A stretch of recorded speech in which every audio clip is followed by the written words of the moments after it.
Bienvenidos a mi canal de clases de lengua y literatura española. En esta entrega vamos a ver un tema de literatura universal, en concreto el Renacimiento. Suscríbete a mi canal si no lo has hecho todavía y dame un like. Empezamos.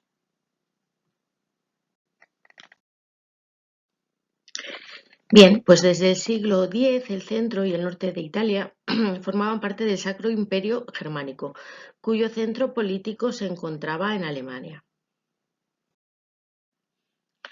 Sin embargo, a partir del siglo XIV, el debilitamiento del poder imperial favoreció la aparición de ciudades-estado con un alto grado de autonomía. Por ejemplo, en Florencia gobernaban los Medici. En Milán gobernaban los Sforza. En Venecia estaba controlada por una oligarquía que elegía entre sus miembros a un jefe de gobierno, que se denominaba dogo. Roma estaba bajo el mando de los papas. Y Nápoles estaba disputada por los franceses y por los españoles. Estas ciudades se enriquecieron rápidamente, ya que las rutas comerciales de Oriente pasaban por Italia. Además, la industria y la banca se desarrollaron y crearon una poderosa burguesía que ganaban mucho dinero y que tenían un especial gusto por el arte. También se convertirían en lo que se conoce como los mecenas. Estos factores propiciaron el florecimiento de las artes y de la cultura en general, que culminaría con la explosión del Renacimiento, como figuras como Botticelli, aquí vemos el nacimiento de Venus. Leonardo da Vinci cultivó todas las artes, aquí tenemos a la Gioconda en su faceta de pintor. El rapto de Europa de Tiziano o Rafael. No solo destacaron en pintura, sino en arquitectura y en escultura y en arte en general.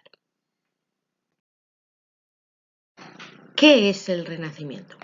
Pues conocemos al Renacimiento como el periodo de la historia europea que comprende fundamentalmente el siglo XIV, aunque es verdad que no se pueden establecer con exactitud sus límites cronológicos, ya que estos varían en los diferentes países en los que se desarrolló.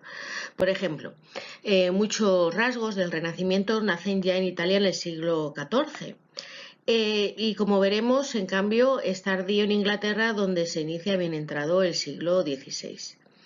El Renacimiento supuso sobre todo una manera nueva de concebir el mundo, ¿no? Fue una etapa de cambios profundos en numerosos ámbitos de la vida humana, en la economía, en la religión, en la cultura, en el arte, en la ciencia, etc. Todas estas transformaciones fueron paralelas además al desarrollo del humanismo, que reforzó el cambio de mentalidad al situar al individuo en una posición de dignidad y en un mundo que pretendía conocer y disfrutar.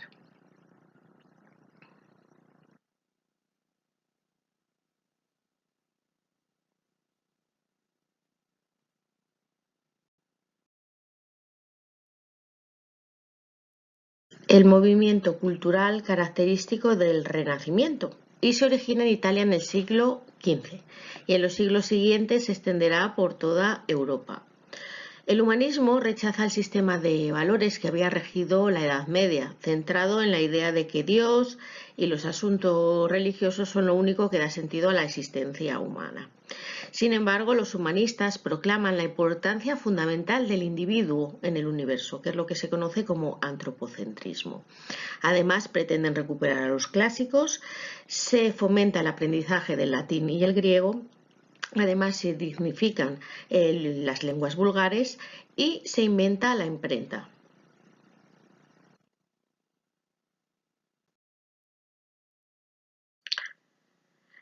En cuanto a las características, en lo político se debilita el sistema feudal, característico del periodo anterior, por cual los nobles ejercían en sus demarcaciones un poder extraordinario sobre sus vasallos y la mayoría de los campesinos a quienes cobraban en especie y el trabajo, ¿no? El arrendamiento de las tierras y de la labor.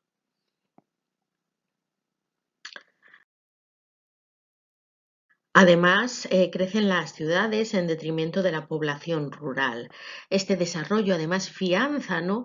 Y favorece, ¿no? El afianzamiento de la burguesía como clase social, que al final son los que prosperan y llevan a cabo que las ciudades industriales se desarrollen más y las rutas comerciales. Por lo tanto, además, empieza a cobrar gran importancia el dinero como valor de cambio.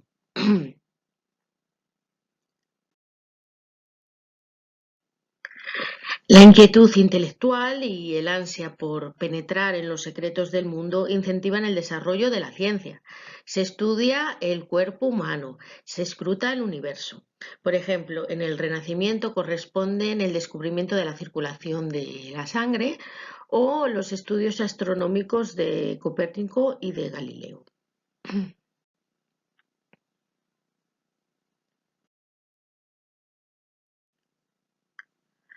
Movimientos religiosos reformadores. Aquí encontramos a Calvino y a Martín Lutero.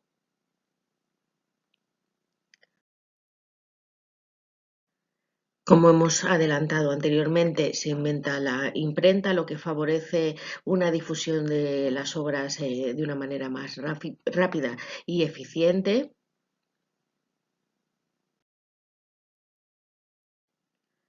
La nueva corriente neoplatónica se asienta.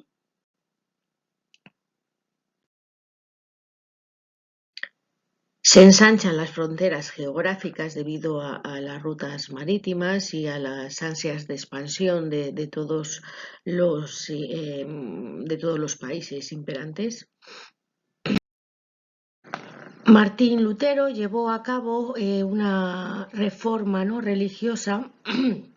Él se encargó de traducir la Biblia al alemán para que sus compatriotas pudieran hacer una interpretación de la religión de una manera diferente a la que se había tratado y se había estado tratando desde Roma. Durante la primera mitad del siglo XIII conviven en Italia tres corrientes poéticas, que son a las que les atribuimos que sean los padres de la literatura italiana. Tenemos la poesía religiosa franciscana, ¿no?, con la obra de San Francisco de Asís, Cántico de las Criaturas. La tradición provenzal trovadoresca, en la que dominan todavía las convenciones del amor cortés, ¿no?, que es el trasunto literario del sistema feudal anterior. Y la escuela siciliana emparentada con la anterior por su temática, pero además creadora de innovaciones formales que se consolidarán durante el Renacimiento. Por ejemplo, el verso endecasílabo combinado a veces con el eneasílabo y la más fructífera combinación estrófica, ¿no?, el soneto. Esta corriente se extenderá por toda la Toscana y posteriormente por otras regiones italianas.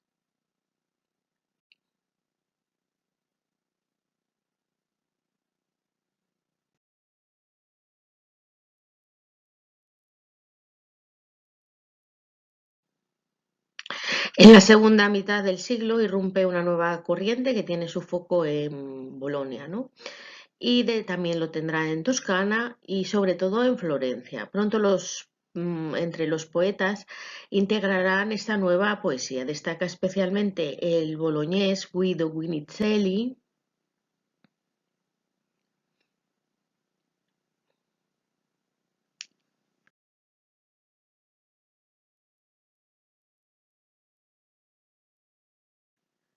el florentino Guido Cavalcanti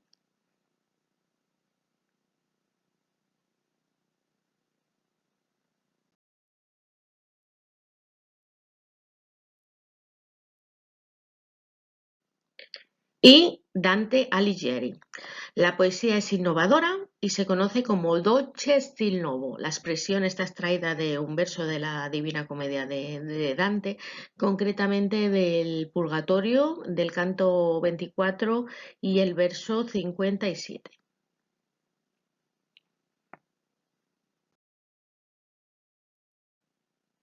Bien, pues vamos a ver a Dante Alighieri, que nace en Florencia en 1265 y en su juventud se entrega con pasión a la poesía, inspirado por la figura de Beatriz.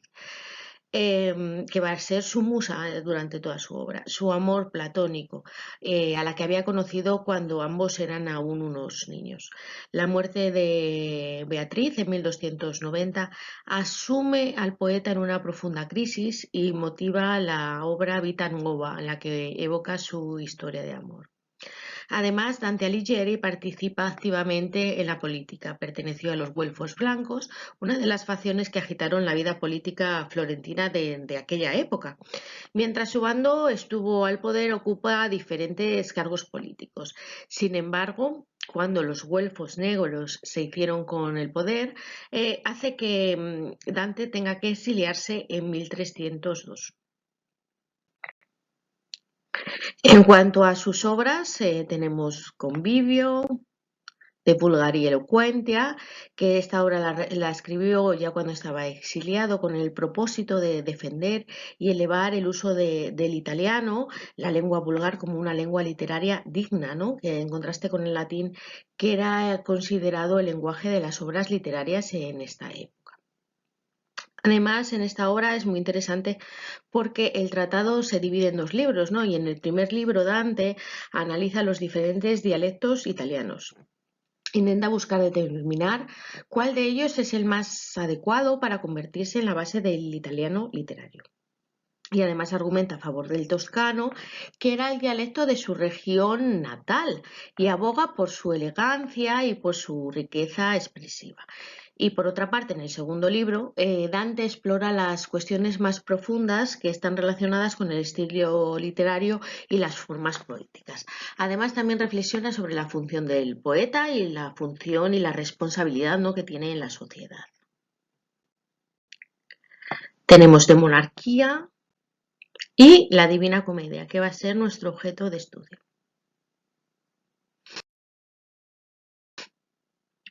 Bien, pues la Divina Comedia se compone de tres partes: el infierno, el purgatorio y el paraíso. Cada sección representa un estado después de la muerte y simboliza la travesía espiritual del protagonista, de nuestro poeta, de Dante.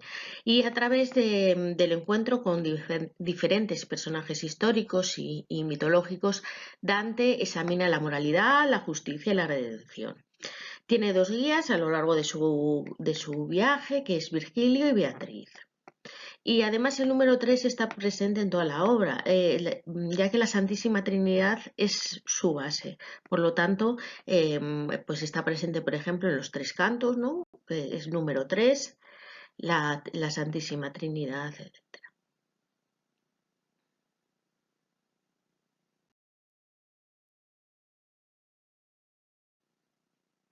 Bien, el infierno de Dante está organizado en 9 círculos concéntricos descendentes, cada uno destinado a castigar un pecado específico. Estos círculos representan una jerarquía de maldad, desde los pecados menos graves, que están en el exterior, hasta los más atroces en lo más profundo. Por ejemplo, el limbo es el primer círculo que está habitado por almas no bautizadas y grandes personajes de la historia que no son cristianos. Aunque sean virtuosos, están excluidos del paraíso. Luego tenemos en los 4 siguientes círculos la lujuria, la gula, la avaricia y la pereza, que castigan los pecados más evidentes y básicos, y está representando a aquellos que se dejaron llevar por sus pecados carnales y materiales. La ira y la soberbia son los siguientes círculos, que albergan los iracundos y los orgullosos, que están sumergidos en el río Estigia. El séptimo círculo es la herejía, ¿no? Acoge a los herejes, que están condenados a sufrir en las llamas eternas. Luego tenemos la violencia. Este círculo se divide en 3 anillos que castigan la violencia contra uno mismo, la violencia contra los demás y la violencia contra Dios. Y luego los 2 últimos círculos están reservados para los fraudes y traidores respectivamente.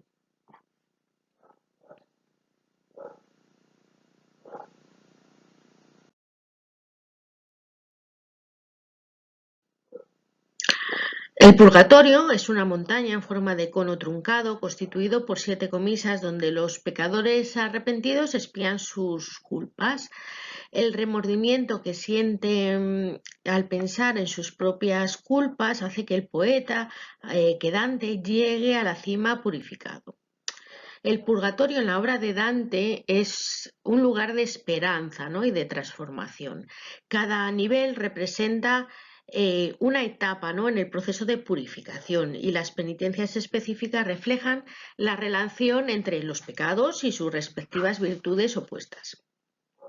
La estructura de la montaña ascendiendo hacia el cielo simboliza el proceso gradual de acercarse a Dios y a esa perfección.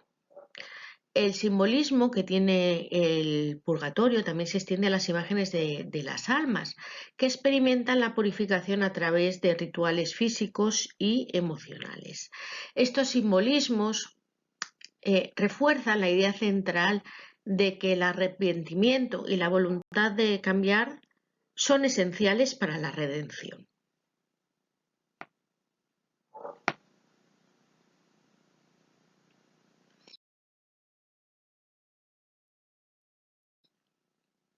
El paraíso está habitado por las almas de los bienaventurados, ¿no? que gozan de la presencia divina.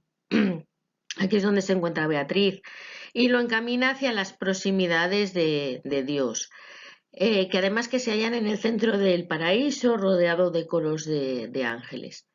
La obra acaba cuando el poeta dirige la mirada hacia Dios y hacia la luz, ¿no? y le desborda todo este pensamiento. Bien, pues el paraíso de Dante se presenta como una serie de cielos concéntricos, ¿no? que rodean la tierra, cada uno habitado por las almas que han alcanzado los diferentes niveles de virtud y de conocimiento. Estos cielos reflejan las jerarquías celestiales y simbolizan la proximidad de las almas a Dios. El viaje de Dante a través del paraíso está guiado por su musa, como hemos dicho, Beatriz, y posteriormente por San Bernardo. Pues a medida que Dante asciende a través de los cielos, pues se va encontrando con figuras celestiales, con santos, con almas beatificadas que comparten sus experiencias y conocimientos. Cada encuentro representa una etapa en la comprensión de amor divina y de la sabiduría celestial. ¿Vale? Y el viaje culmina, como hemos dicho, en la visión directa de Dios, en el último cielo, el Empíreo, donde Dante experimenta la luz divina en su máxima expresión.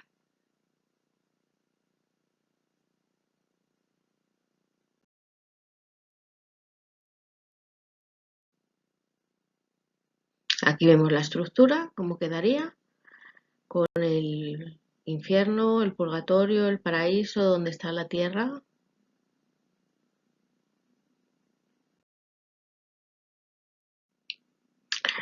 Aquí vemos una representación del huracán de las almas, pintada en 1861 por Gustave Doré. Es una colección además de 150 ilustraciones, ¿no? y es un homenaje a toda la obra de Dante Alighieri de la Divina Comedia. También esta obra ha tenido influencias en la literatura actual. Por ejemplo, tenemos El juego del ángel de Carlos Luis Zafón, que este libro parte de la serie del Cementerio de los Libros Olvidados y presenta elementos misteriosos y fantásticos que se han comparado con la estructura simbólica, ¿no? de la Divina Comedia.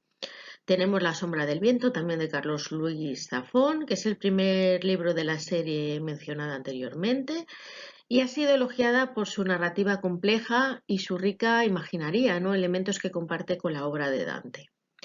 También te encontramos Inferno de Dan Brown, aunque este autor ha sido más conocido por su novela El Código da Vinci. Dan Brown incorpora elementos de la Divina Comedia, mientras su protagonista, Robert Langdon, se sumerge en una trama de misterio en torno a los círculos del infierno. Bueno, estas son algunas, pero hay miles de referencias a la obra de Dante.